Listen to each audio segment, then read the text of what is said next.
Okay, so today we're going to talk about the devil's most savage weapon and how to avoid it. So there was a little girl who grew up wanting to be an astronaut.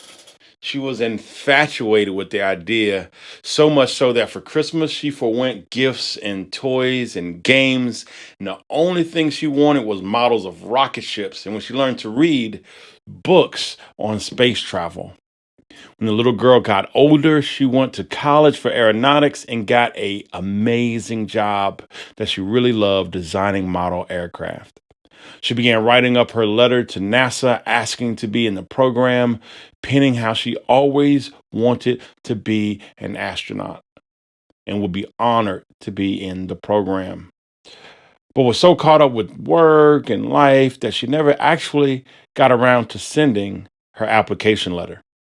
She eventually got married and had two children and prepared her children for the day she would be gone in outer space as an astronaut with every intention of finishing up and sending her letter.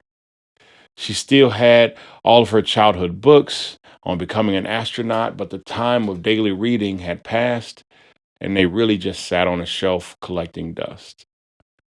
As time went on, the little girl, who is now a mature woman with a successful career in aeronautics and wonderful kids who loved her, still dreamed of being in space.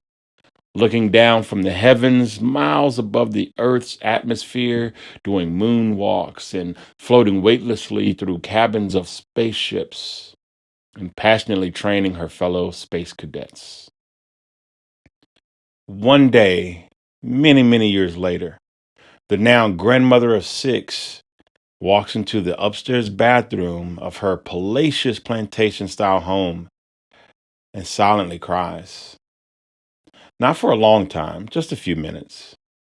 She would instantly wipe her tears away, make her face beautiful and bright, and walk out the strong, fierce woman she had always been, just with the realization that she would never be an astronaut.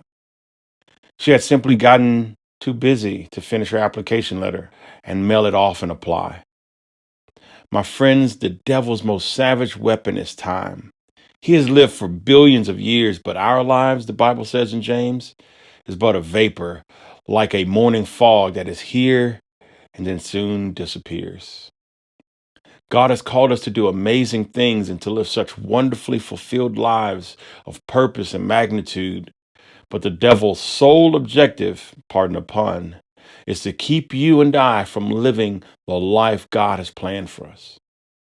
Some people, he tempts them with drugs and sin and drunkenness and causes tragedy and medical conditions and death.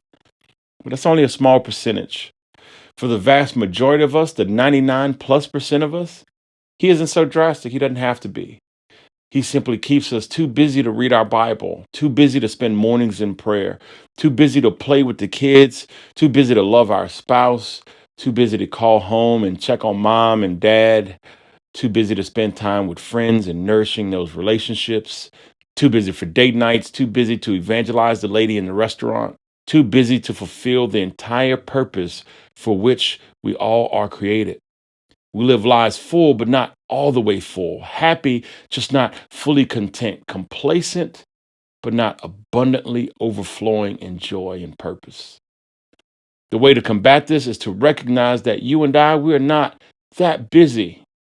If you have a phone that has an app to show you your screen time, then this is very evident.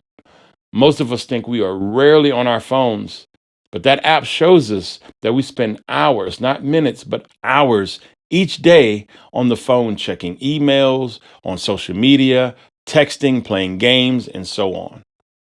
What if we took one of those hours each day to pray, read our Bibles, meditate, speak life into our families and friends? Instantly, we would be energized, full of vitality and purpose. You want to avoid the devil's most savage weapon? It's not that hard. It's actually pretty easy.